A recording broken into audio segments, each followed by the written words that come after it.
Good evening to all that has joined on this cold evening in South Africa. I hope you are all nice and warm and ready for our journey this evening. I'm Professor Jeanette Maritz and I'll be facilitating this session. And tonight's session, we are looking at the development and the presentation of your doctoral thesis or your master's dissertation. And then, very importantly, understanding your chapter developments and requirements of the thesis or the dissertation. So as always, I'll be going through the presentation. At the end of the presentation, there's a question and answer session. So please, you can post your questions as we go along or at the end of the session. And then at the end of the session, I'll be looking at and trying to answer your questions if you have any. So without further ado, I'm going to close my camera for the session and I'll open up again when we have the question and answers. All the slides and the recordings will be available, so no need to stress about that. Then for this evening, let's have a look around our topic. Okay, so there's just a few points of that I would like to clarify. Firstly, welcome to the presentation, and we are going to look at a tailored presentation for those of you completing a doctoral thesis or your master's dissertation. And this presentation is designed to demystify the process, breaking down each chapter's structure, the content, and the nuanced requirements. But before we start on our journey, there's just a few concepts that I'd like to clarify. One of the questions I often get is, what is the difference between a thesis and a dissertation? Now, when we speak about a thesis, we are referring to a doctoral thesis, and that has greater breadth and depth and intention rather than a master's dissertation, since it's based on original research. So another reason why a master's thesis is in more breadth and depth is because there's an expectation of original contribution at the end of the thesis, while with a master's dissertation, there isn't that expectation. So usually the standard length of a master's dissertation will be around 100 pages or more or less 50,000 words, can be a little bit more, a little bit less. And a doctoral thesis can be upwards of 250 to even 500 pages. Or 80,000 words. So we speak about a doctoral thesis and a master's dissertation. And I just wanted to clarify that.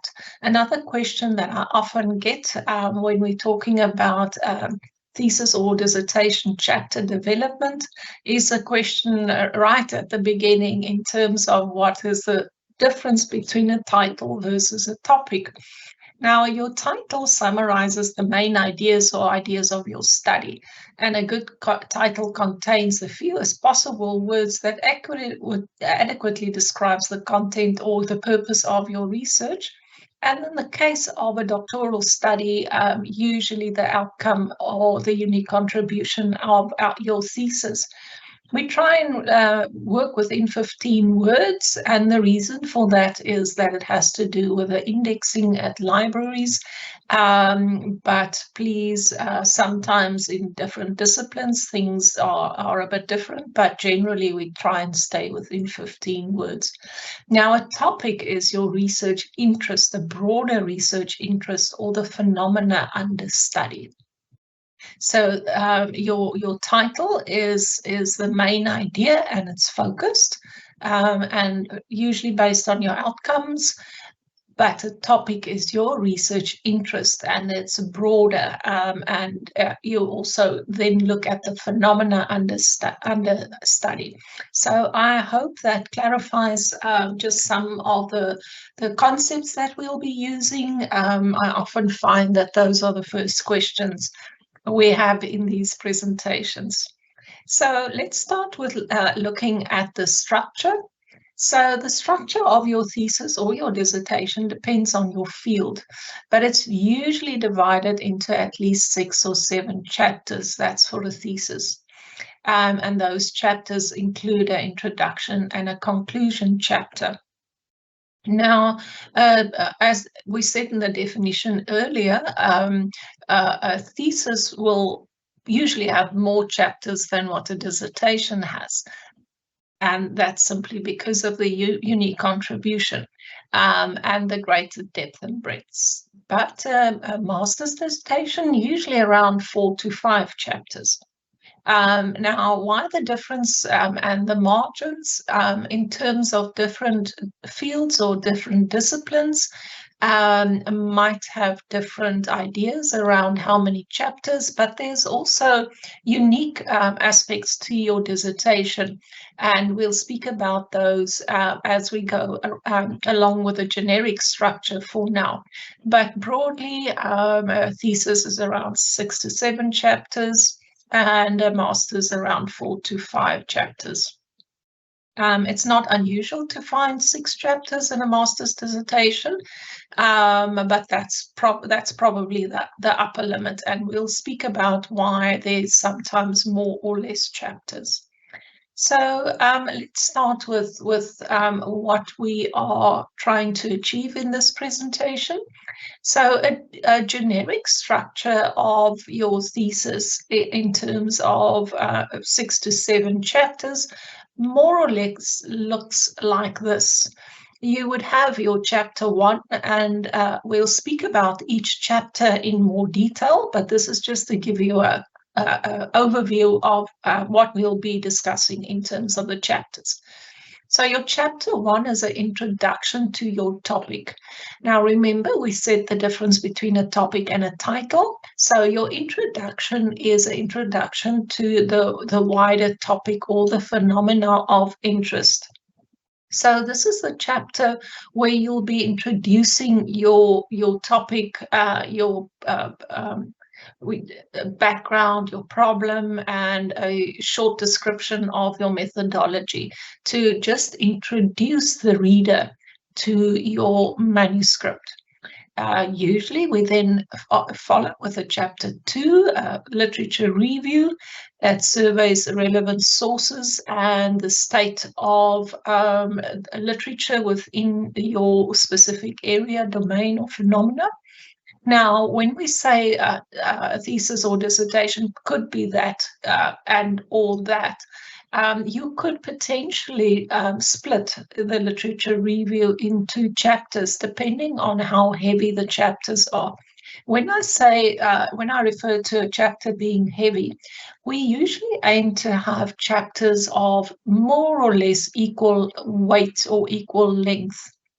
So generally in a master's dissertation, we might look at a chapter of between 20 to 25 pages, and in a PhD around 30 pages. So per chapter.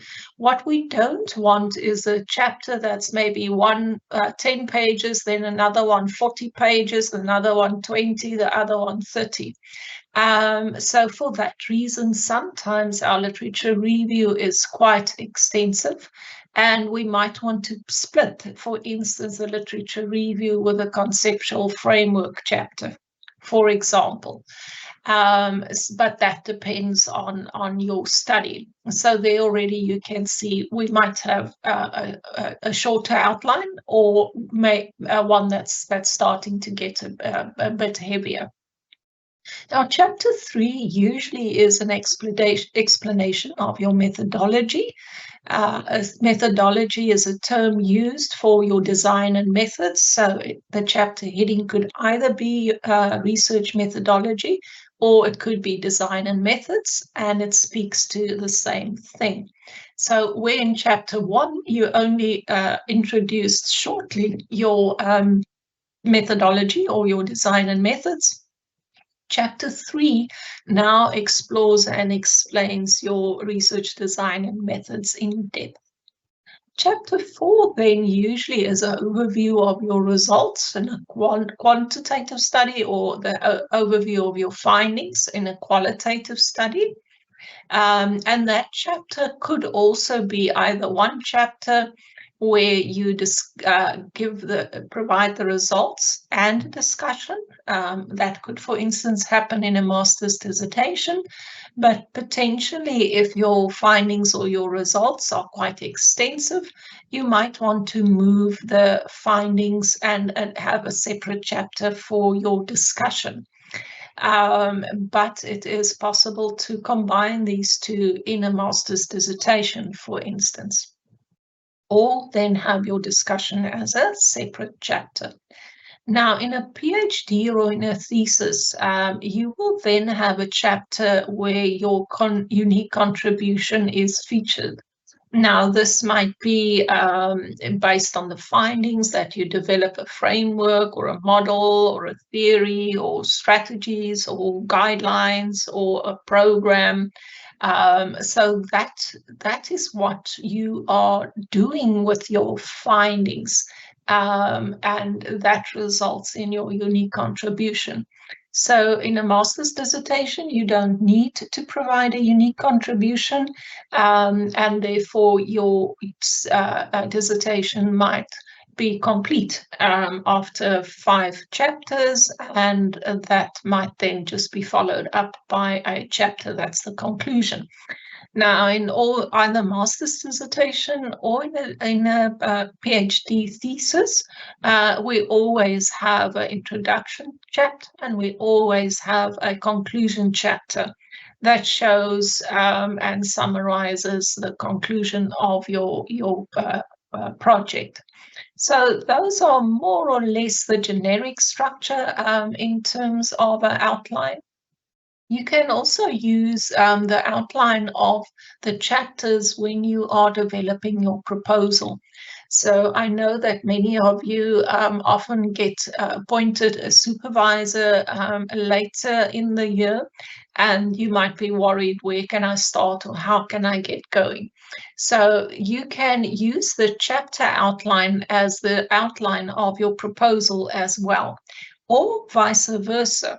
You can also use this outline once you've done your introductory chapter. Your introductory chapter might be very similar to your proposal, because your proposal in essence is an overview of your study. So chapter 1 and the outline in terms of the generic structure might also give you structure in terms of your research proposal. So what I'm going to do now is I'm going to spend some time on each chapter and just have a look at what each chapter will consist of and the outline, all the headings within a chapter. So starting with chapter 1, and which presents then the core of your research or the overview of your research or the overview of your thesis or dissertation. So every chapter starts with an introduction and every chapter ends with either a summary or a conclusion. So that is standard. So with any writing, you have an introduction, you have a body, and you have a summary or a conclusion. So that's standard for any chapter. So your introduction in chapter 1 would be both a short introduction, maybe a sentence or two around your topic, and then you introduce the actual chapter. And I'll give you examples of these. Then your next heading might be background. Sometimes the introduction and background is presented under the heading introduction and background, or the introduction might contain the background information of the problem that you are wanting to address. Once you've done your background of the problem, usually your background is would be written from usually from with a funnel approach, where you look at, for instance, global, national, and then maybe local. And that might include statistics, the background in terms of the topic, maybe a historical background if that's needed. And within that, we would then move to the problem statement or the statement of the problem. And I'll go a bit in more depth in a minute. Your problem statement is then followed by the purpose of your study. Now, a purpose and an aim is the same thing. You can use either aim of the study or purpose of the study. But whatever you choose, please use it consistently.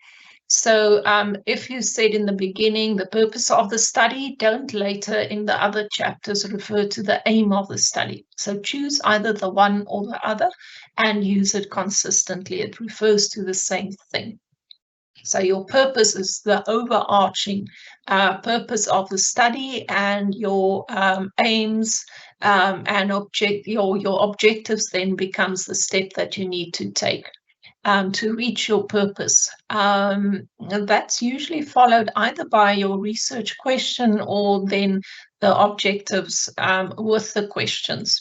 So you might have a heading that refers to research questions and then research objectives, or you might have research objectives and then the research questions. Usually then in this chapter, you'll have a definition of terms where you outline what the concepts mean. That's usually from your title. It might also be in a quantitative, the different concepts in terms of your variables. This is followed by your research design, but please remember in chapter 1, it's just an overview. So it can be a short paragraph or so just saying which design you're following, and maybe why you decided on the design, but this isn't the place for an in-depth discussion of your design. You will find that in your chapter 3 where you discuss it in full. So what you might do in chapter 1, you may say, I've chosen this design and why, and then just add that this will be discussed in full in chapter 3, where you discuss your methodology. Then your research methods, again, only an overview, and it might also then include your ethical considerations. Sometimes if there's space under this heading, you may have if it's a qualitative study, your measures of trustworthiness or rigor or reliability, validity and reliability. But that it might depend on how dense your chapter or how long your chapter already is. Then for a dissertation, you will usually have a heading that says significance of the study. In a PhD, you'll have a heading that says the contribution of the study.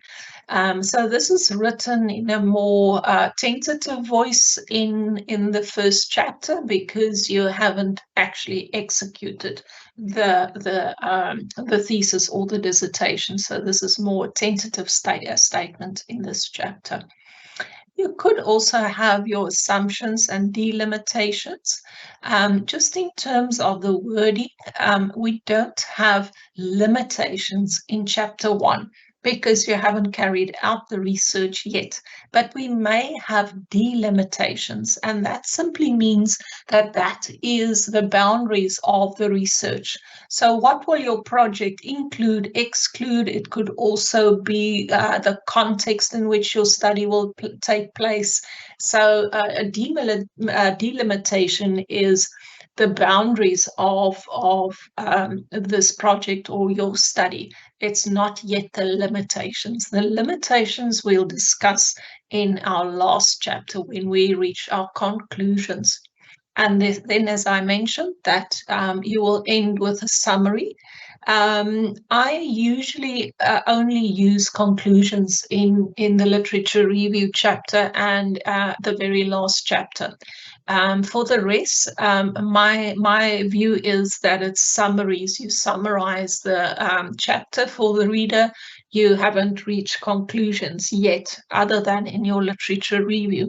But please discuss that with your supervisor. But logically, for me, there's a summary and not a conclusion.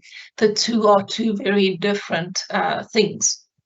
So at the end, I usually have my students write a summary of the chapter, and that summary might include a transitioning sentence or a paragraph to allude the reader to what is the next chapter that might follow. And as I said before, this might also be a generic outline for your proposal then. So let me try and give you some examples of what an introduction, a background, a problem statement, purpose and objectives might look like when we put it out in practice. So say, for instance, our topic or our title refers to strategies for effective postgraduate supervision. Our chapter introduction in the first chapter might read something like this. This chapter introduces the foundational aspects of effective postgraduate supervision. It aims to explore the complexities inherent in the supervisory relationship, focusing on key areas such as transitional spaces, gender dynamics, and toxic environments. And the development of higher order thinking skills. And by understanding these challenges, this chapter sets the stage for developing strategies to enhance the supervision experience. So you can see it is just a short introduction to the chapter, but then also in terms of your the scope or your research phenomena or your topic at hand. Then you might then go over to the background of your problem. Now, the background of your problem is, as I said, it might include things like your statistics. It might include the development of how things emerged around this phenomena. But your background of your research problem is stated on based on evidence. So in your background, you can't just waffle. You will have references to support any of the statements that you're making. So you will see in this background, this is now really very, very short. Okay, so for instance, the first statement that postgraduate supervision often entails navigating transitional spaces, and I'll have reference to an author. And I'll reference each of the other aspects in terms of what I am addressing in this thesis or dissertation. And then just saying understanding these challenges is crucial for the development of effective supervision practices. So it could be a short, it's based on literature. So it's based on the literature that you would have reviewed, potentially just to substantiate or provide a background to your topic. But when we get to your research problem, that would be a statement, and it can be a bit longer than this, but it will also contain references. So, for instance, a statement of the problem could be, despite the increasing focus on postgraduate education, many supervisors and students face significant challenges, including adequate support structures, inequalities, and insufficient development of critical skills. And these issues hinder the overall effectiveness of postgraduate supervision. But that, in short, could be a problem statement or a statement of the research problem. So you can see that we follow a very argumentative style of writing, and argument consists of a statement, evidence, and then a conclusion. So throughout your chapters, you are developing your argument of your thesis, your dissertation, or what you stated as your thesis statement, for example. So when we look at the purpose or aim of the study, you will now see that very similar words is coming up from that I had in my title, and that I have in my introduction, and the specific aspects that I'll be looking at. But very important for the purpose statement of your thesis, the purpose statement will end with the outcome of your study. So in this case, it seeks to propose strategies for creating more equitable and supportive supervision practices. So we can now clearly see that this is a PhD, even if we didn't find it anywhere previously. So we can see it in the title, and we can see it progressing in terms of the argument from the beginning. So you might have research questions, objectives, then based on your purpose. So your objectives are the steps that you take to achieve your purpose or your aim. So I usually, if it's a PhD, I like to have the research in stages. Usually stage 1 would be the exploratory stage, especially in qualitative studies. So I might ask the question, how do early career supervisors navigate transitional spaces? The objective might be to explore and describe the challenges and strategies early career supervisors use in the transitioning from professional roles to academic supervision, for instance. What are the gender dynamics in postgraduate supervision, and how can toxic environments be mitigated, for instance, and their related objectives. And then often, if it's a PhD and the student is developing strategies, or they're developing a theory or a model, I have that in stages. So the second stage would be developing these strategies. So to develop equitable and supportive supervision strategies. And each phase will have its own design and methodologies. If you're going further, you might have a phase 3 where you validate or evaluate those strategies, for instance, in a thesis. You definitely won't go beyond these phases, phase 2 in a dissertation. In a dissertation, you can leave out the phases and just go with your objectives and your questions. But in a PhD, your strategy development also has a methodology that you need to state and unpack. And if you have any following stages, that would then follow here as well. But please remember, in chapter 1, it is just a short description. You will unpack this in much more detail in your chapter 3. And then, as I said, you might have your definitions of terms. These might be the concepts in your title, or it might relate to the concepts that you are investigating in order to achieve a certain outcome. So I mentioned previously that the methodological overview is simply that. It might be just a few sentences, but you don't go in great depth into the methodology or the research design and methods in your chapter 1.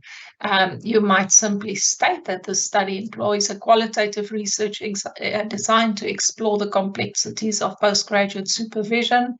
And in a qualitative design, we focus on understanding the experience and perspectives of both, in this case, supervisors and students. Our research methods, our data collection, a semi-structured interviews and focus groups, for example. We state what our sampling will be. In this case, it's purposeful. How our data will be analyzed, it's thematic.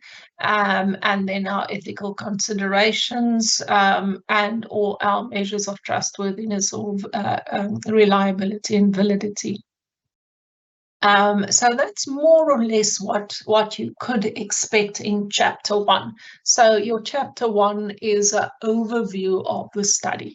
And the chapters that follow now will follow chapter 1 in much more detail than and unpacking what you've had in chapter 1. So please remember the amount of detail that you have in chapter 1. It is for the purpose of an overview. So be careful not to overload the chapter 1. There's enough chapters to explore every aspect in depth. I just wanted to say, if you are using the outline of chapter 1, for instance, for your proposal, you will have more of a literature review than what you might have in chapter 1. So for proposals, they usually have a section where they ask for a literature review, and that might be a bit more than what your actual chapter 1 requires. So in chapter 1, you will have literature, but the literature will be focused in terms of providing your background, and in terms of providing evidence for your problem or your problem statement. So you will use literature everywhere in your thesis or dissertation, but it serves different purposes in different chapters.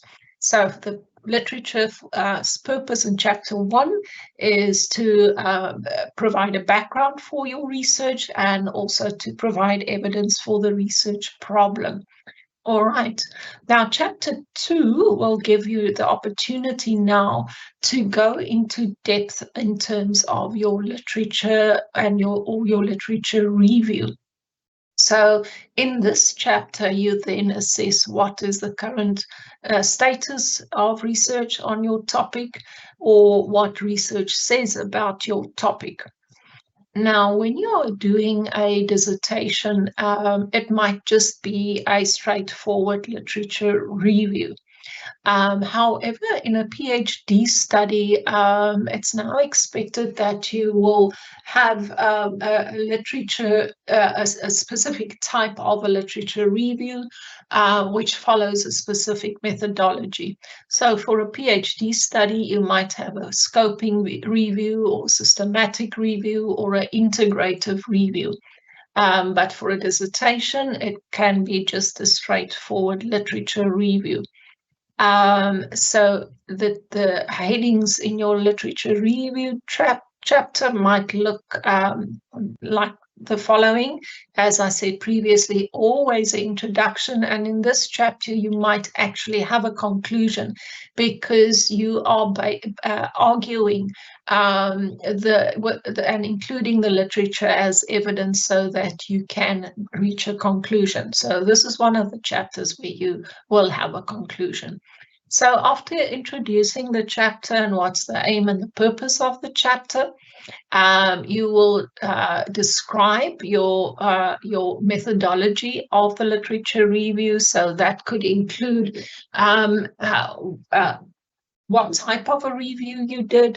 It would include what research engines you use. Now, a research engine could be something like Google Scholar or the Scopus journals, but there are hundreds of them, and you can find it in the library catalog. You would also then include what terms you used, what search terms you used, what were the inclusion and exclusion criteria for the literature that you either included or excluded. So there's a very distinct report of the methods that you use to gather your literature. It's not just a random affair. And a question that I often get when we discuss the literature reviews in more depth in workshops is how do I present my literature review? Now, there's different ways. You can either present it thematically, you can present it in terms, there might be historical context. It might be based on the progression or what happened within this discipline or the topic. So there are, I think, in the workshop where we focus on the literature review, I've got examples of books, for instance, that would give you more information as to how you can structure your literature review. But usually it is in terms of, if you've read all your literature, it's a process much like doing a data analysis and qualitative studies, where you start seeing that there's certain themes emerging, there's certain concepts emerging. But what is very important in terms of your literature review, that at the end of the literature review, you must have identified a gap in literature and where your study is then situated within this gap in literature. So it is building on an argument for doing the research that you are doing and the gap that it might be filling. Sometimes this chapter can include a conceptual or a theoretical framework from which you are departing. Sometimes you might have a separate chapter where you speak about your theoretical frameworks or develop a conceptual framework based on your literature. All right, and then, as I said, you reach a conclusion because you have argued. This is a chapter where you argue a certain position or overview, and then that you're able to then come to a conclusion. All right, so that's more or less the outline of your literature review chapter.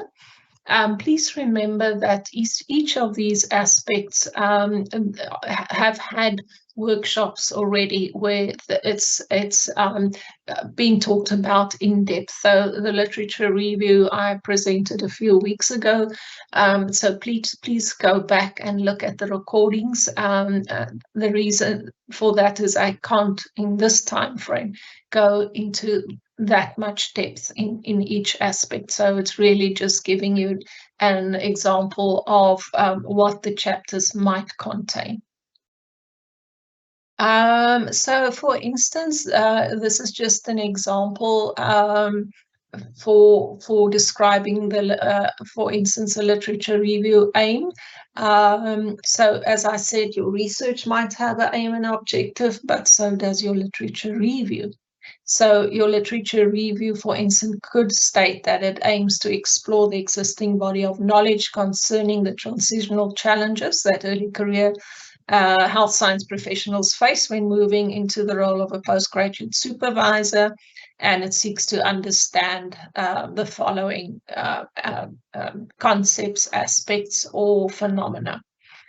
So just as your study has an aim and objective, so does your literature review.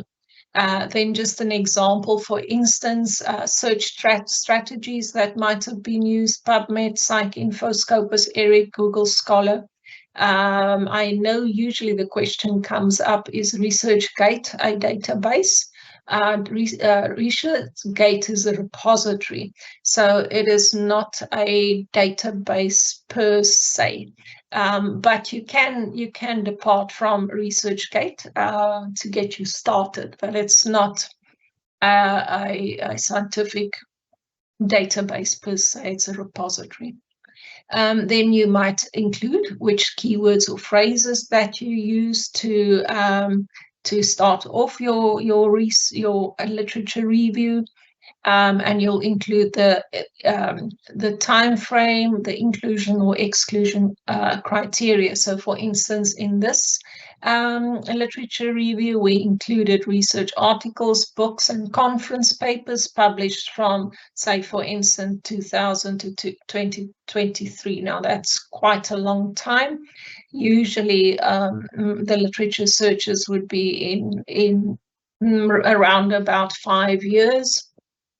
I've just done a scoping review where it was only 4 years, and the reason being that we were looking at postgraduate supervision support post-COVID.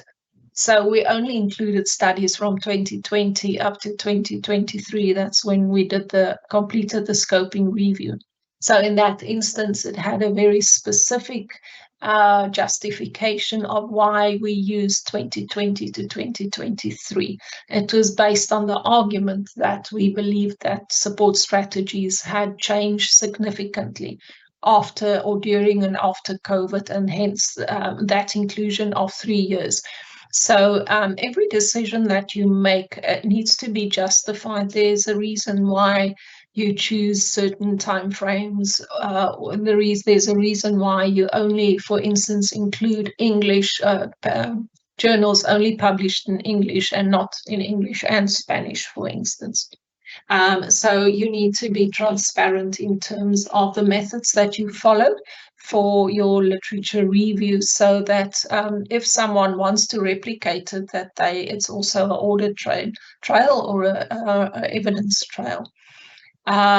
So, for instance, in this case, the inclusion criteria was articles focused on the specific topics that we were looking for, and the exclusion maybe was non-English language materials, simply because we couldn't understand other languages, and studies that were not related, for instance, in this example, to health sciences professionals or postgraduate supervision. The reason why we've got this last one is that supervision, just the term supervision alone, in different contexts means different things. So a supervisor in for instance, in a business is something or someone different than postgraduate supervisor or postgraduate supervision. So we had specific exclusion criteria in terms of other ways of supervision. So just to explore a bit more, your analytical frameworks, as I said, you might have a conceptual framework or have developed a conceptual framework at the end of your literature review that might warrant a next chapter, especially in a PhD, where you synthesize the literature and come up with a conceptual map or understanding of the topic. I mentioned that it might use a thematic analysis where you group studies by themes, for instance, and then you might also, part of your analytical framework might include assessing the methodologies, outcomes, or contributions of the selected work. And then, as I previously said, very importantly, emphasizing the gaps and where your study is situated and justified, and also potentially future directions or the suggestions, recommendations of these studies might be why and where you focus your study then. So as I said, there's an expected outcome of a literature review because we have a specific aim or purpose for the literature review. So the outcome might be that it's expected to provide a comprehensive understanding of your topic or your phenomena. So very much following the same process as you would in developing your study as a whole, would be the same process that your literature review chapter might unfold. All right, so that's quite a lot of information. I hope that you're still bearing with me.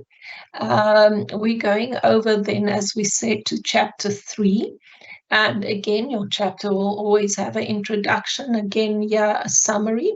Now remember, chapter 3 is your research methodology, or your research design and methods. Now, this is the opportunity where you unpack then what you had mentioned in chapter 1 in greater detail. So this chapter will include your research design, either qualitative, quantitative, mixed methods, whichever you decided on. Please not a mixed methods in a master's dissertation. You don't have the time or the scope for mixed methods study, but definitely you could in a PhD. You will then just mention again what is your research questions or your hypotheses if it is a quantitative study. You will go over to different headings regarding your population. Who is your population? How large is your population?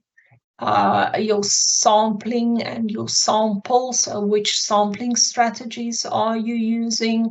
What is your sample or projected sample size? It will also discuss your instrumentation. That could be discussed under your data collection if you wanted. So your data collection will include what data are you collecting, how are you going to collect it, who's going to collect it, when, where, how will data be collected. You can discuss issues of training data collectors if in the field, if you're using that. Pre-testing your instruments or description of your instrument. And then you'll be discussing your data analysis in depth. How are you going to analyze the data? If it's qualitative, are you using a thematic analysis, content analysis? If it is a quantitative study, descriptive, or any other type of quantitative analysis. You will also, if you haven't discussed in chapter 1, you will discuss the rigor or measures of trustworthiness if it's a qualitative study, and then you will summarize this chapter. So this chapter then goes into depth on the topics that you just briefly mentioned in chapter 1. So what I want to add is that what we don't want to see a replication of information.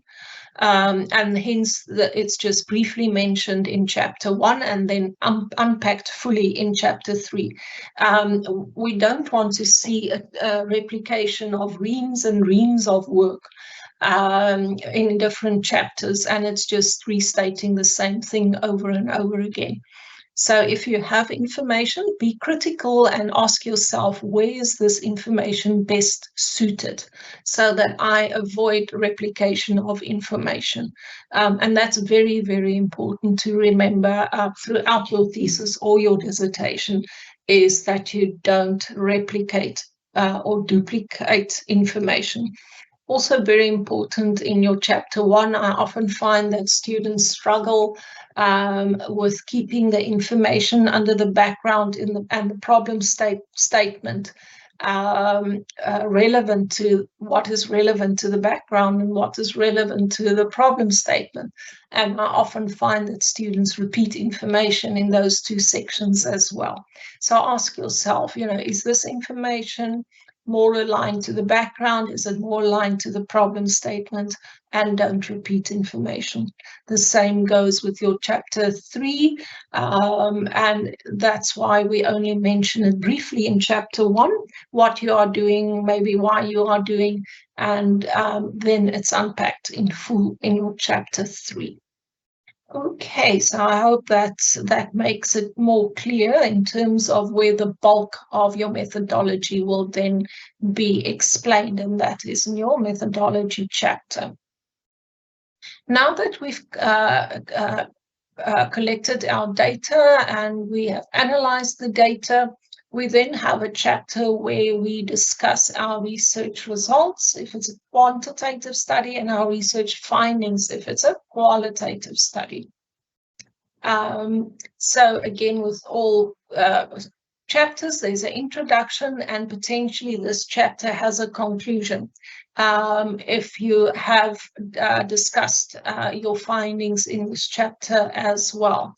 So this chapter you can organize then your findings either by questions, hypotheses, by themes, but this would then be where the data that you collected and analyzed is then presented to the reader. Now, as I previously said, it's possible that you can, in a master's dissertation, also have your discussion along with presenting your findings, or you can have it in a separate chapter where you are only discussing the findings or the results of your data. In a qualitative study, we often refer to this discussion as your literature control. So there are times where it's not found very often, but if you're a purist in terms of qualitative research, you might argue that in qualitative research we aim to understand, and therefore we might delay the literature review and rather have a literature control. But I don't want to go into that debate. UNISA students mostly have literature reviews, but the literature control might come in your discussion of your findings, where you will now compare and contrast your findings with previous research. What's the same? What's different? What are potential gaps that you identified? And that would then take place in your discussion chapter if you have it separate. Now, a master's dissertation will then be followed usually by a conclusion chapter, and that will be the end of the dissertation. In a PhD thesis, we will now follow up with a chapter on your unique contribution, and that typically would then be what are you doing with your results or your findings? Are you using that to develop model strategies or guidelines or programs? A program. So what is the unique contribution? So in a PhD, you will usually then have a chapter in which your unique contribution is then presented and outlined. So in a PhD, this chapter is the intellectual heart of your thesis. So it presents your unique contribution, and it's not merely about adding new findings to the existing body of knowledge. It's about forging a distinct path with fresh insights and challenging or expanding current understanding in your field. So this is your novel contribution that sets your work apart, showing originality, creativity, and the ability to think critically and independently. Now, why I highlighted the words in red, because these are the evaluation criteria for a PhD. So in order to confer a PhD, you need to demonstrate originality, creativity, critical thinking, and independent thinking. So it's not just something that we put there because it's sweet. It is actually the evaluation criteria for a PhD. So in essence, this chapter is what elevates a PhD thesis from a mere compilation of facts to a significant and a transformative scholarly achievement. So I can't emphasize enough this chapter in a PhD study. This is where the decision will be made regarding your fitness and your contribution as a PhD candidate. Then either dissertation or a thesis will end with your final chapter, and your final chapter usually has a summary, implications, outcomes, and conclusions. Again, introductory section to the chapter. You might then summarize your findings briefly. Remember, I said we don't want a repetition of information, so it is really just giving the chapter to the reader as an independent read, nearly. So you summarize your findings, you reach a conclusion, and those can be organized by your questions, hypothesis, or themes again. Now, in this instance, you will then have a heading that refers to the limitations of your study. So you've executed your entire study and you have certain limitations. So there's no study that doesn't have limitations. You will now critically think about the limitations that you experience. You will be transparent about these. And this is also the place where you can say how you mitigated certain limitations or how they were managed. So not all limitations isn't a negative thing. Please don't see it as, oh, I've had, or there's some limitations and now I won't pass. It's not about that. The limitations is merely showing that you are aware, that you are transparent in terms of your research and your research process. You also then would have a suggestion or recommendations for future research before you reach a conclusion of the entire thesis or dissertation. And this conclusion then usually mirrors your introduction. So often when my students write their introduction, it's quite tentative. Once they've come to the end of the study and they write a conclusion, they might go back and relook at the introduction. So if I open your thesis or dissertation, I can look at chapter 1. This is how I would evaluate or examine a thesis or dissertation. I read chapter 1, I read the final chapter, and the rest is just the process of how you did it. So I want to see the promises that you made be reached in the conclusion of your final chapter. The chapters in between is how you went about that. But I usually read those 2 chapters first. So be careful. I know often when you get to your final chapter, you often are saturated and you've reached your limitations. But please spend enough time on your final chapter and please check that you have addressed all your objectives. I was sitting in an examination committee where one of the examiner's feedback was that the student didn't attend to all of the objectives. They only attended to one objective, and thus the student failed. So please go back, make sure that what you promised in chapter 1, you addressed fully in your thesis or dissertation, and therefore can come to a conclusion at the end. Please don't leave out objectives. Please make sure that you delivered on what you promised. I'm so sorry if you may be hearing some noise from my side, but it's raining very, very hard. But I hope that you don't have the sound in your ears that I have in mine. Okay, so these are the main chapters of your dissertation or your thesis. But your thesis and your dissertation is packaged with front matter that we refer to front matter and back matter. So it's packaged, this is the main content, but your thesis and dissertation is packaged within a whole, and that would include the front and back matter. So if we speak about front matter, that's your title page, it's your declaration, it's your acknowledgements, that's optional, your summary or your abstract, and your table of content.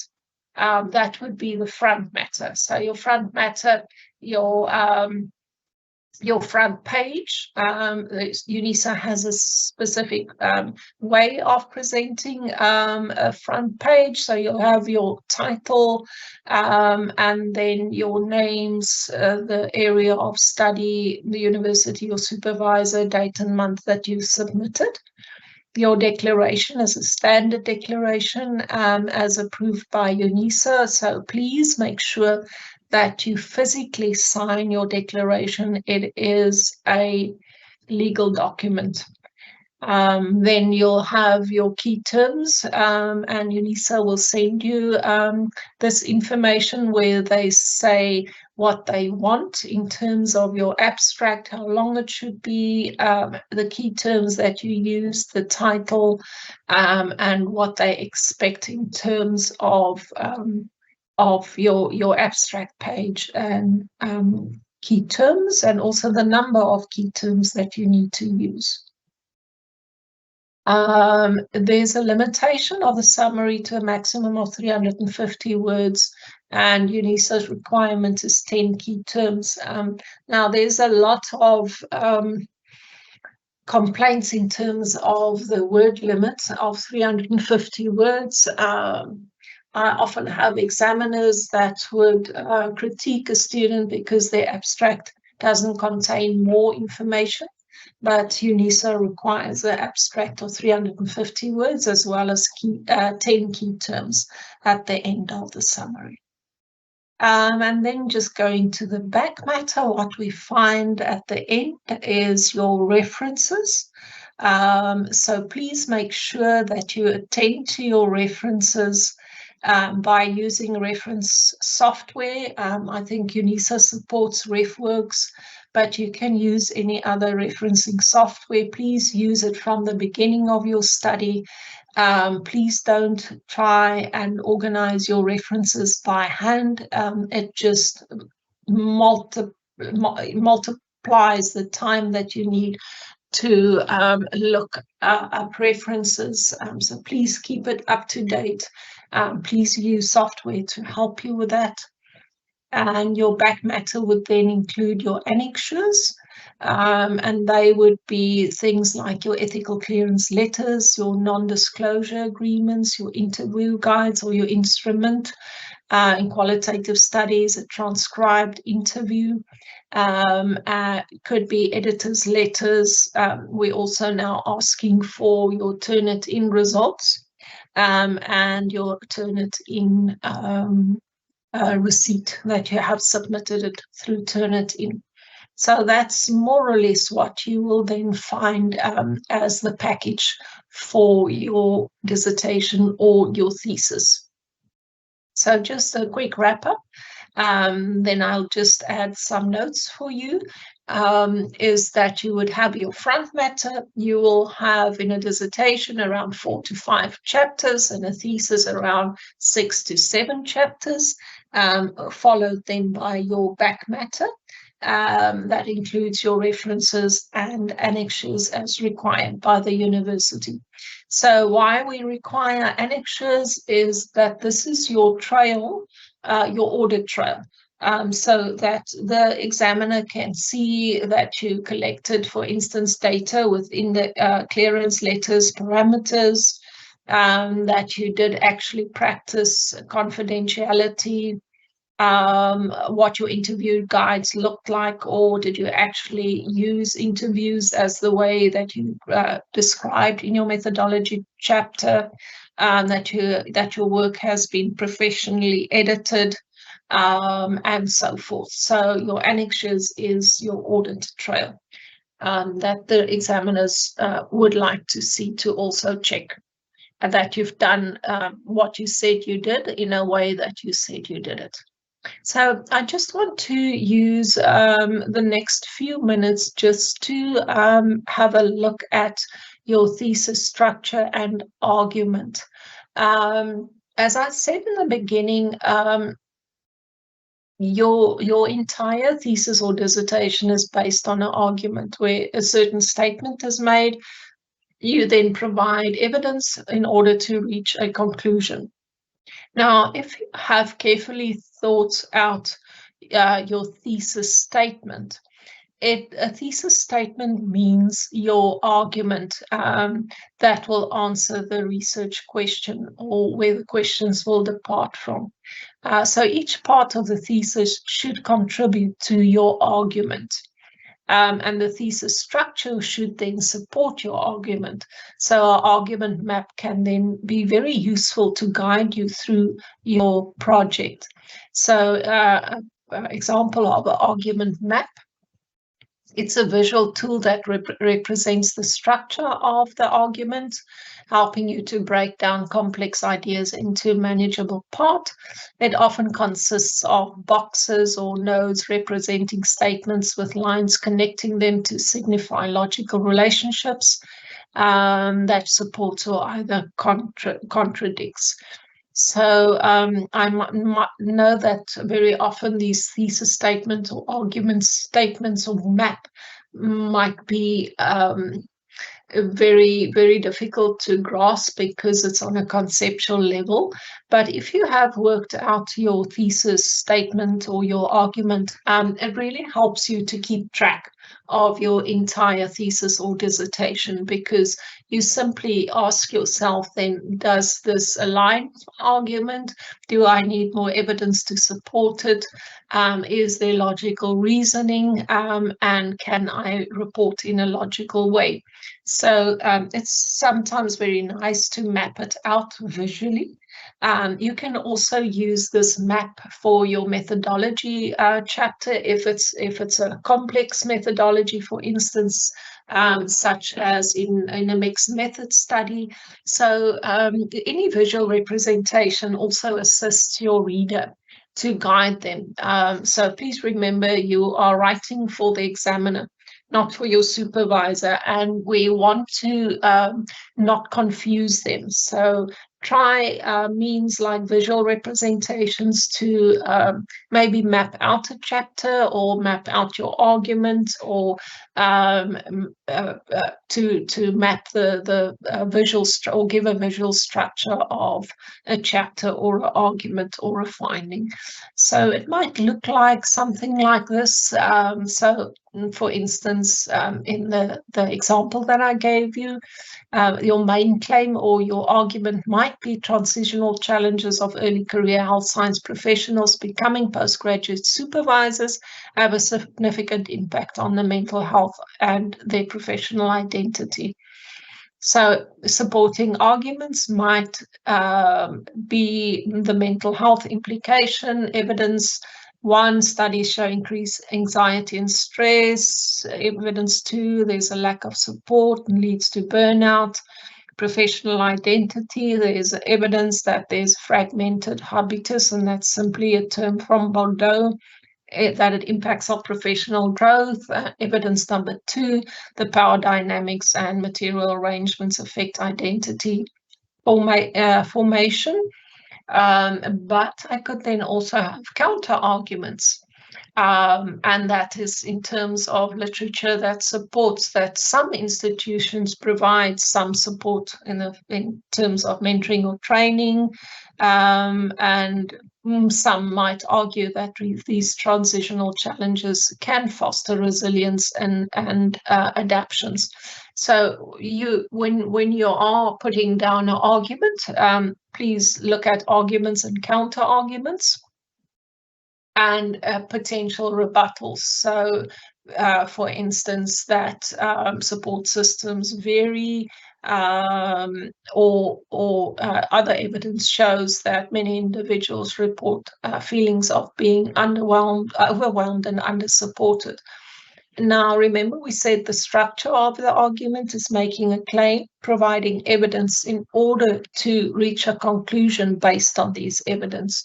So in this case, the conclusion might look something like policymakers and educational developers must address these challenges and the focus on mental health support and identify developmental strategies. So what the aim of this was is just to show you that argument is present throughout our thesis or dissertation. And when we make a statement, we support it by evidence, and we reach a certain conclusion based on that evidence. Now, this might happen in your literature review chapter. It will happen in your findings chapter. and it will also develop in your final chapter in terms of your conclusion. So your whole exercise of your dissertation or your thesis is actually one large argument with supported evidence in between. All right, so that's a meta-level conversation, but it might be useful for some of you to think about your thesis or dissertation as an argument. And then I thought it might be helpful just to give you some evaluation criteria that you can evaluate your thesis or your dissertation. So the first one is around your title. Does my title contain the key concepts developed in the thesis or dissertation? Does the thesis or chapters hang together? And what I mean by hang together is their logical argument and progression of the argument, both across chapters and within chapters. Does my introduction guide the reader about my research's structure and scope? Is there a sense of an argument developing in my thesis or dissertation? And that's what we just spoke about. Do I guide my reader by making links between different sections and subsections in my chapter, but also between chapters? So this is a very, very important aspect that I find that students struggle with. And hence the chapters don't necessarily hang together. And that is that you need to make links for the reader. Within a chapter, between paragraphs, between sections, and between chapters in the thesis. So we often refer to that as external logic and internal logic. So your external logic would be your chapters, how they progress logically, and then your internal logic would be the headings within your chapter and what you have underneath the headings. So if there isn't internal logic, it often happens when a student will say, for instance, under the heading research design, they will say the study will collect data in the form of interviews. So the information under the heading doesn't support the heading, and it might seem very strange, but I often find it. And it might go the same with the background and the research problem. So you're discussing something different under the heading that doesn't support the heading. So please make sure that there's both external logic and internal logic in your chapters, your thesis, and your dissertation. And then you could ask yourself, then, do the headings and subheadings encapsulate the meaning of the text that follows the heading and vice versa? So that's just going back to the internal and external logic. Just in terms of some resources that you might find useful, some of these resources aren't that new, but I usually try and provide resources that I find that is easily accessible for the reader and for the student. And one such a source is Finding Your Way in Academic Writing. It's a 2004 edition, but it is still a very useful way of understanding what structures look like, understanding writing in a funnel approach, understanding linking sentences and paragraphs. So it's really just a useful source in terms of writing and the logic, internal and external. So it's not very expensive if you can get hold of it, or even buy one for yourself. I always find this very useful. And if you're a PhD student, this book, Get Ready, Get Set, Go by Latest Latergan is also very, very useful. It's a 2017. But it really gives you a good idea in terms of also chapter development, what should be in, giving you suggestions how to present your chapters. So Those are just two sources that's not too expensive, and will really help you to understand the finer aspects of developing a thesis and a dissertation, and also the chapters and how you go along with that.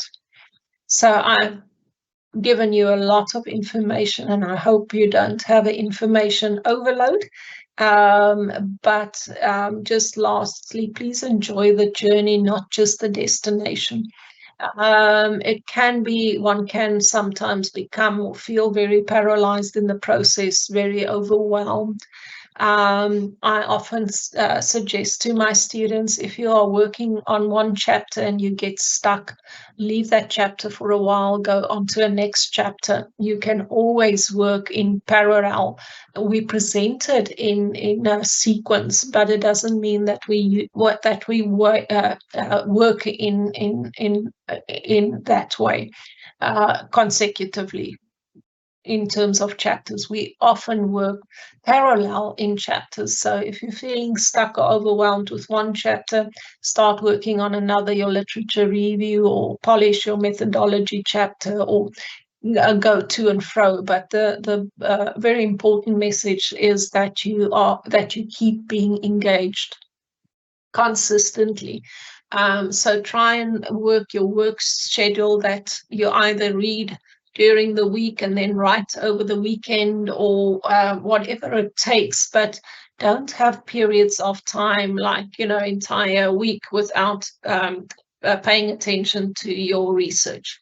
Try and find strategies, also writing strategies, that you write something on a daily basis, even if it's just you've read 3 articles and you put those 3 articles in terms of your current themes that you've picked up, or you've read something new on your methodology, or your interpretation. But please, it's critical to keep engaged. If you have large gaps, like a month going by and you haven't worked on a chapter, it takes a lot of time to get up to speed again, kind of figuring out where you were last time, what were you doing, and what were you supposed to do. Hours might go past, where if you kept engaged, you could just pick up from where you were yesterday, even if it's just writing a sentence or two. And what I do when it's the end of the day, or I feel I can't do anything more, I just write a little note where I stopped, to tell myself what I was thinking, or what I wanted to do next, or maybe read something more on this and that, so that next time I pick up my work, I know where my thoughts were. And it's so much easier, and it saves you a lot of time, rather than rereading or trying to fathom out what your train of thought was, or what you were busy doing. Okay, so from my side, that's what I have in terms of the presentation. So I'm going to go over to the question and answer part of this workshop. And you are more than welcome, if you haven't already presented questions, or asked some questions that was burning issues that I maybe didn't cover. I see there's a good lot of questions, so thank you very much. So evidently I was not necessarily as clear as mud, but let's see if I can answer your questions. So Mantasha, you said, is it advisable to do an empirical literature review as chapter 2 and a conceptual framework and theoretical framework under chapter 3? As I said in the beginning, it depends how heavy your chapters are. It's possible that you could do both both the empirical and the conceptual framework or theoretical framework in one chapter. But if they become too heavy, then you might want to split them in more than one chapter. So usually a conceptual framework will follow your literature review, and a theoretical framework is something different. It's the framework that you will use, that will guide your study. So a theoretical framework can be a few pages, but if you have more than one theoretical framework and you need to discuss each framework, why you chose it, what are the assumptions of the framework, how it impacts on your study, you might need more space, and that might go into a chapter. But usually your conceptual framework will follow your literature review. And that might be enough for a chapter if it's a PhD study and you have more than one theoretical framework. You can move it to another chapter. There might be space in your chapter 1 to introduce your theoretical framework. So there's also a place that if you wanted to discuss it separately, see how long your chapter 1 is, and if you only have one theoretical framework, you can also find space for it in chapter 1. So I hope that clarifies that for you. Then also, what is the acceptable length for a proposal in a master's study? That depends on the different disciplines and different colleges, but usually around 20 to 25 pages. It can be a little bit longer, 30 to 35 pages for a PhD, but usually around that. Some colleges want an extensive literature review, and that might extend it beyond that. But generally, if I review a proposal, I don't want to read 100 pages. That's way too much. The aim of a proposal is simply to do that, is to give a proposal of what you propose to do. And it's an overview with what your decisions was, why you're making those decisions, and how you're going to implement the research decisions that you've made. So more or less around 20 to 25 pages, but I know some colleges want extensive literature review, and that might then extend it. Another question, you were quite up and about. What is the acceptable background length for a master's, as well as acceptable length for introduction for a master's proposal? Usually around background could be around 500 to 600 words, and this introduction, depending whether you're including your background in your introduction, can be around 500 to 600 words. If you are separating the introduction from the background, then the introduction doesn't need to be that lengthy. But your background is then a bit more lengthy, anything around 500 to 600 words, more or less.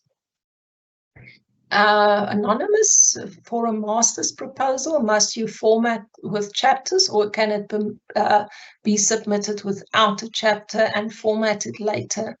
To what format for flow diagrams? So, okay, let me just get this. Must you format for a proposal? Must you format with chapters? Your proposal doesn't have chapters. All right, your proposal has the headings. And it's usually the headings that we have in our introduction chapter. So you do not present a proposal in chapters, but you can use the chapter headings for your proposal. I hope that clarifies that. And format it later. I'm not quite sure what you specifically mean by the formatting. If you are referring to the formatting in terms of the outline, the margins, please follow the standard formatting that's in a Word document. That's set. Don't alter that. Format for flow diagrams, it's open to you. You can use ordinary flow diagrams from Word documents. You can use software for your flow diagrams. So there's no prescribed way in terms of formatting flow diagrams, whatever makes sense for you. Mantasha, again, in an endeavor to stick to the recommended length, is it necessary to mention more than one theory, or should a proposal consist of only one theory? That depends on what's the theory that guides your study. On a master's level, one theory is quite enough. But please just also, I'm not quite sure in what context you mention theory, but if you are speaking about theoretical frameworks in a master's study, one is quite sufficient. Remember that whatever the number or the theoretical framework that you use, that becomes your lens for your research. So that theory needs to be alive throughout your research process. It needs to be alive in your instruments or your interview questionnaire. It needs to be alive when you analyze data. It needs to be alive when you interpret your data. It needs to be alive until the end of your research. So in a master's study, I wouldn't suggest more than one, because it just takes more time, more effort, more resources. But in a PhD, yes, you can use more than one theoretical framework, but please just note what I just told you in terms of that it needs, that theory isn't just something that happens in chapter 1 or 2 or 3. That theoretical framework is alive throughout your thesis. So it's not about just mentioning it for the sake of theory. You will be doing it and using it throughout your research.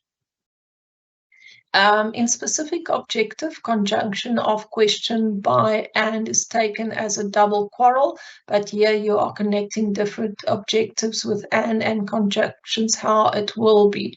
There's different trains of discourse in terms of that.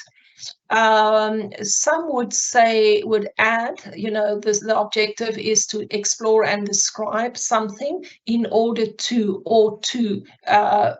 facilitate the understanding or not. So different schools have different thoughts around the objectives and how they need to be stated. In the examples that I gave you, there is connections and conjunctions. Usually I don't go into those in a master's dissertation.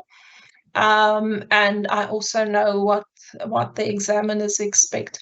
So it could be as simple as without the and or with conjunctions. But please just check with your discipline or your supervisor how it's preferred. Natasha, you were really up and about. Is the inclusion and exclusion criteria applicable in a quantitative study? Remember, I spoke about inclusion-exclusion criteria in the literature review, not in terms of the study. It was specifically in terms of inclusion-exclusion criteria in your literature study. So in quantitative studies per se, not. You would have inclusion-exclusion criteria in qualitative studies in terms of your purposeful sampling. So I hope that clarifies it for you. I'm struggling to write my research methodology, especially in justifying the choices I have made. What is the simplest way of writing this chapter? Okay, the simplest way is you need to read as much on methodology as you need to read for your topic. So your justification is the reason why you are using whichever design you chose. So there must be a reason why you, for instance, chose qualitative or quantitative research. It would be to align to your objectives, for instance, or to align with your purpose. So you need to read about the methodology, and you need to understand what it entails and what is the assumptions that goes with certain paradigms and certain methodologies. So if you are, for instance, choosing to do interviews in a qualitative study, the reason for that might be because qualitative studies seeks that understanding and gaining an in-depth understanding, which you can't always do with surveys. But the only reason why I would know that is because I read up and I really need to understand what each design entails and what aligns with each design in terms of data collection and data analysis. So there's a simple way to write it, and that's by reading on the designs and methodology. There's just no other way past it. You need to read methodological books as much as you do read on your topic. So there isn't a shortcut around that. After 20 or 30 years of doing research, I can write it in a shortcut way, but I've read for 20 or 30 years in terms of that design. So please also read on those as well. Can trustworthiness be used in a quantitative study? No, you don't use measures of trustworthiness in a quantitative study. You use validity and reliability. And that's also understanding your paradigm in which you are working and the design which you've chosen. You cannot use validity and reliability in a qualitative study the same way that you cannot use measures of trustworthiness in a quantitative study. So it also, there might be certain measures if you use Tracy's 10 big questions, they might say, is it a worthy topic? And there you might use, for instance, between the two paradigms. But your measures of rigor depends on your study design and the assumptions around those designs. So also going back to reading, all right. On average, how long is an introduction? I think I've spoken to that. On average, how long is chapter 1? I've also spoken on that, Rebecca. I said your chapters, depending on a master's or doctoral study, is around dissertation, 20 to 25 pages. And on a PhD level, you could probably look at 25 to 30 pages, but I would say the average length for both is around 25 pages. Thank you for the interesting topic, Lemmy. You're welcome. What's the difference between a statement problem in chapter 1 and the research gap in the literature review? So for a PhD proposal, chapter 1 is enough, or do we need to write the detail of each chapter? Okay, so going back, let me remember your chapter 1 is an overview. So in your problem statement, remember what we are, there might be certain aspects. Your problem statement is a result of your literature review. You can't write a problem statement without reviewing literature. It's just in how much depth you do it in your proposal versus your actual research. But your problem statement is based on your literature, and therefore your gap that you have identified through your literature review is also then the gap that you would use to justify your research. And that might you will do a literature review to get to justify your research and to identify the gap. You usually just go into more detail in your full literature review. But as I said, you use literature throughout your study. It just has certain purposes and certain chapters. So I hope that answers that. Just want to make sure I answered the second part.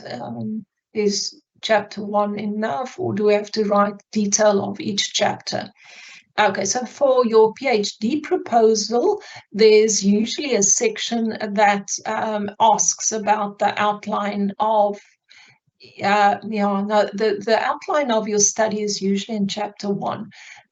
So you usually, a proposal doesn't ask you to give your chapter outlines yet, but you'll definitely have a chapter outline at the end of your chapter 1 to orientate your reader. So I hope that clarifies that for you. What's the difference between a significance contribution and justification of the study? So your significance of your study is usually it links very strongly with your contribution. So significance might be around, do you have a worthy topic? Is there a gap that hasn't been addressed? That can either be theoretical or practical or methodological.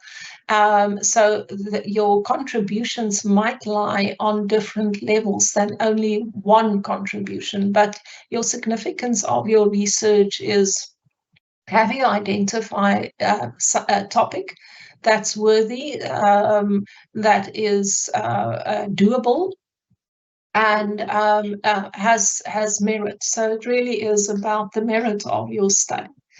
Your contribution, as I said, can be on a number of levels. And your justification is, why are you doing the study? So if you don't do the study, what would be the result? And that's your justification in terms of your topic or why you're doing your research. But you will justify every research decision that you take throughout your research. So you will justify your design, your methods, your data analysis methods, your ethical considerations. There's a justification for why you do what you do for each decision, each research decision that you make in this process. And there's also then a justification around why this topic or why this phenomena. And that justification is usually after your problem statement, or it could be in your introduction already. So the justification also lives throughout your study regarding justifying your topic, justifying your research decisions, and based on evidence. So I hope that clarifies it for you, Vivian. Mancha, while contributing to new knowledge in a PhD study, how much citations can be made? Yeah, I think there might be a bit of a gap in understanding in terms of citations. Your citations, if you are speaking about citations in terms of referencing claims, that can be as many as you need to make. So in a PhD study, there'll obviously be more than in a master's dissertation. So I don't quite see the relevance in terms of your contribution to new knowledge and the citations. Your citations will always be there to provide evidence for your claims. Your new contribution will always be based on evidence, and that's your findings. So remember, your new contribution, say for instance, you're developing strategies. It's unlikely that there's ever been any strategies. Your study might have highlighted additional strategies or looking at strategies in a different way. So even your unique contribution would entail citation and evidence.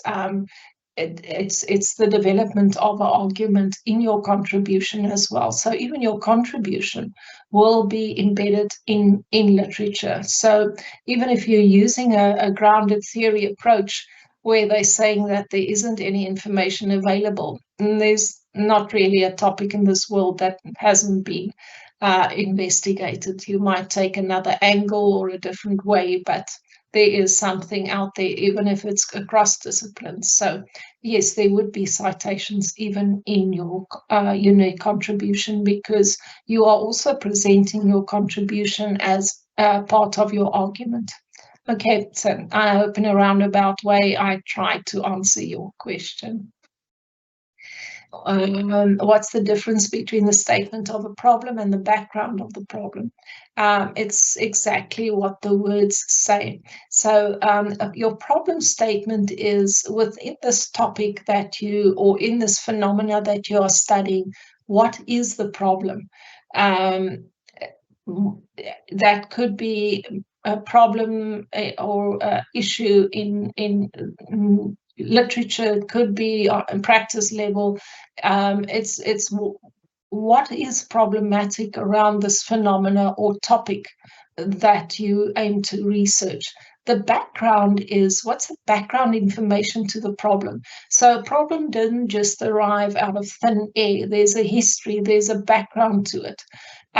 It could be information around the size of the problem, using statistics to say that, say, for instance, student dropouts, PhD student dropouts are rising. That's your claim, but by how much is it rising? Since when has it been rising? What are the conditions that's previously been found for the fact that it's rising? So your problem statement could be that it's rising, but the background would be the background around that. For instance, the size of the problem, when it started to be a problem, what's been done about the problem. That will typically be in the background of section to your problem. So your problem statement is a statement of the problem, and that's it. So the statement of the problem, the argument around that usually goes in front of it in terms of the background to the problem. Your problem statement is, what is the problem, for who is it a problem, how big is the problem, what has been done with a problem, and what is going to happen if we don't attend to the problem.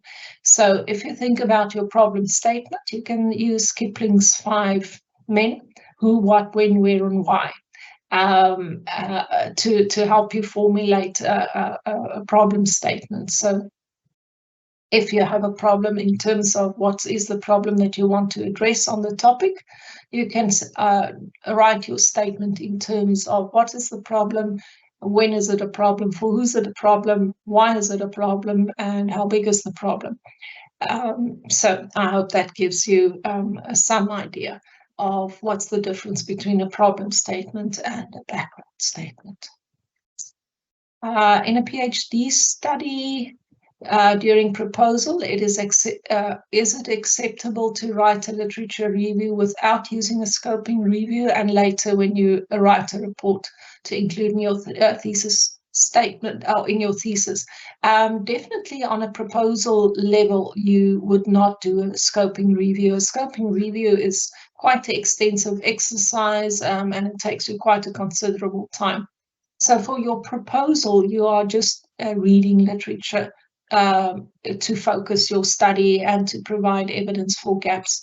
A scoping review or a systematic review, that's quite an extensive exercise with its own methodology, and that's not accepted or expected in a proposal level. So on a proposal level, you would read literature in general to place your study within a certain context, giving background about it, and providing evidence around why it is a problem, for instance. So definitely won't be expected to do a scoping review for your proposal yet. Okay, even on PhD level or in a dissertation, that's an exercise on its own.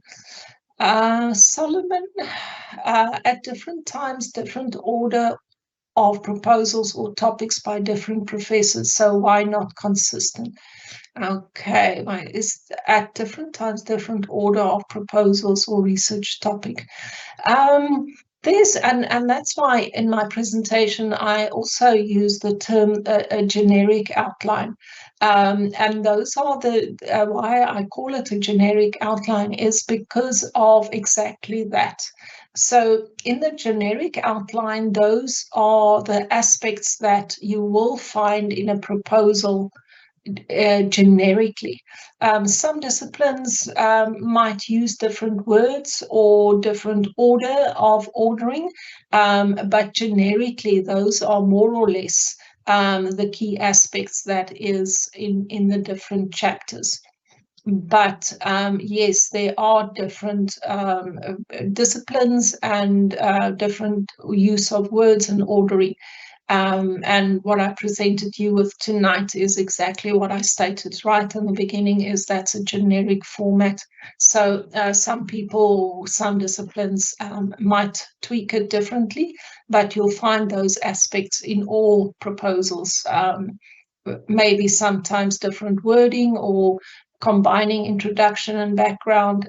It is really in terms of more semantic thing than what it is completely different from each other. So what I've provided you is a generic structure. So then it's wouldn't really say that there's inconsistencies amongst the different authors or so, but there are differences in terms of disciplines and how they word certain things, how they group certain things. But any proposal will have those generic aspects that I had presented with you. I hope that helps a bit. Just finished my proposal and about to submit my first draft. Well done. I found this helpful, thank you. I used grounded theory for my dissertation. I hope you used it for your thesis and not your dissertation, because this is quite a grounded theory is not fit for purpose for a dissertation, because you'll be developing theory. So I hope you are referring to a PhD thesis. So under PhD, you mentioned that you would be developing theory. Would I not be allowed to use grounded theory in my research on the master's level? I'm a bit worried now. Yes, I would be a bit worried as well. You in a dissertation, you simply don't have the time to develop theory. It's way too advanced. And way too much resources is needed to go to the level of theory development in a dissertation. So I would strongly advise looking at another research design. For a master's dissertation, you can look at, I know there's certain disciplines that require you to choose among the different qualitative approaches, and that's probably why you landed where you are. But there are other designs that's more doable, like phenomenology, narrative. If you're in psychology, they quite like the narrative approach, or you can use case studies. So there are other designs, but for a PhD study, grounded theory is far too much to deliver on a dissertation. Please remember that the outcome of a dissertation is simply to show that you can follow the research process. You don't need a unique contribution in a dissertation. So you don't need to develop a theory. Theory development on its own is very complicated. And so it's not a project for a dissertation. I'm so sorry if I'm adding to your worries now. But I wouldn't recommend a grounded theory in a master's study, all right, for various reasons. It's too large for the scope of the study. You don't need to have a unique contribution in a dissertation.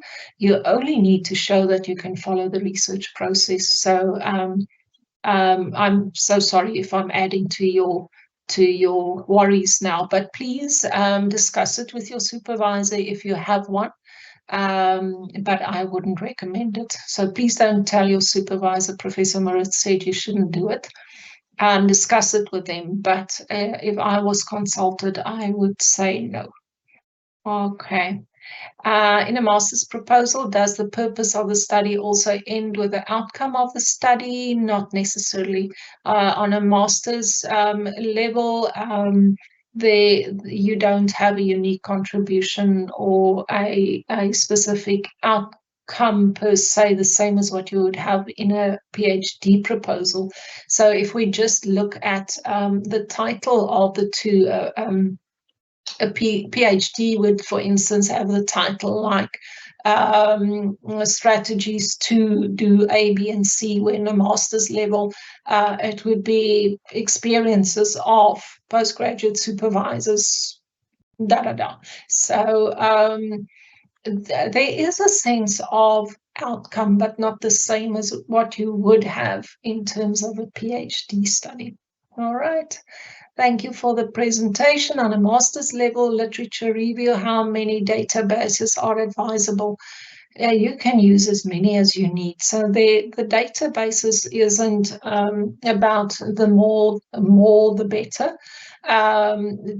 Yeah, there isn't a number to say how many databases you need. You use as many databases as you need to get your information from. All right, so there's no hard and fast rule around that. Master's proposal on ethical considerations. Do I need to discuss each ethic or can I just name them? No, you need to discuss them. Remember, this proposal is going to the scientific committee that will look at the scientific merit. Then it's going to the ethics committee that will interrogate your proposal for the ethical matters regarding your proposal. So you need to go into depth around the ethical considerations, all of them, and say how you are attending to them in your specific study.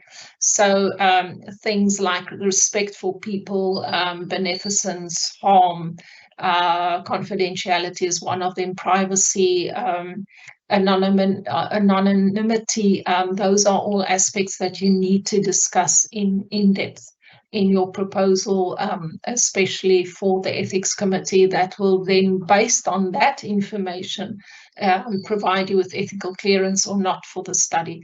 So it needs to be plotted in considerable depth. Okay.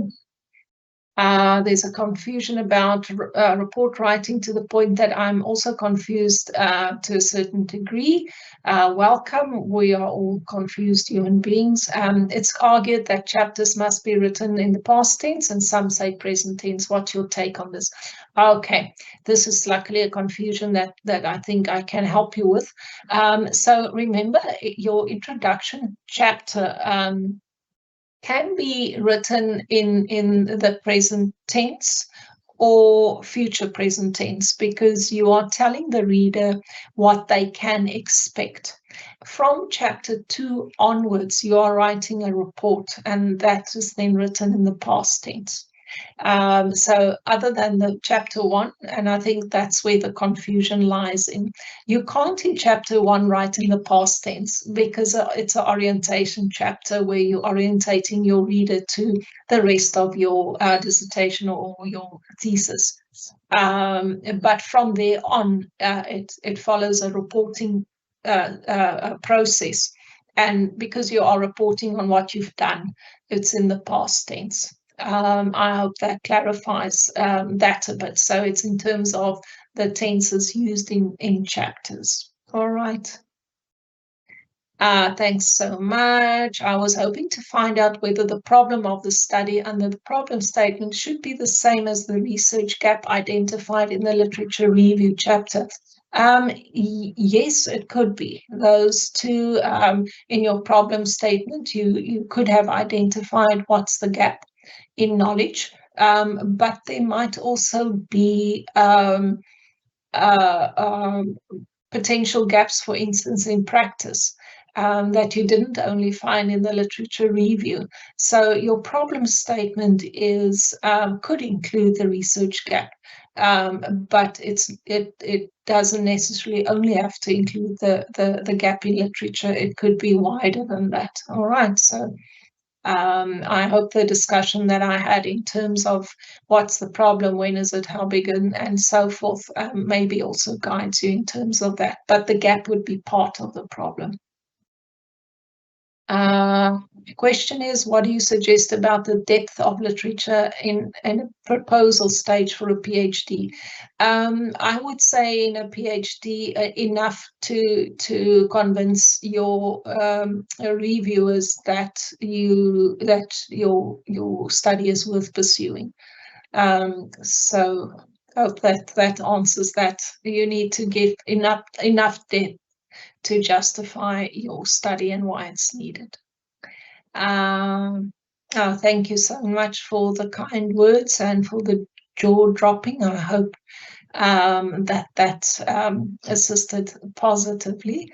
So I do know, and I do recognize that what we discussed tonight is quite a large chunk of information, and I do agree with you that there's very often confusing aspects to that, but I hope that in some way I've shed some light, and that I didn't confuse you more, but that you can use the information going forward and maybe just clarify some aspects for you going forward.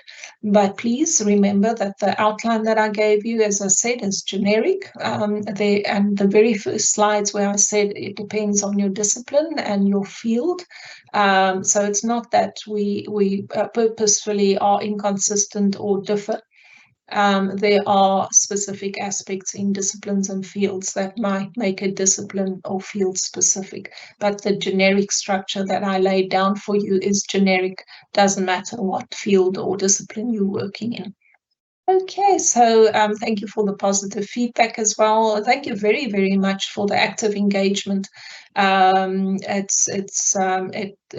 does the presenter well as well in terms of clarifying things that we may take for granted. So thank you for your active participation in tonight's session. Okay, I think we've come to the end of the questions. So from my side, thank you very much. Keep warm, keep safe, and we'll see each other again in another session. Take care. Bye-bye.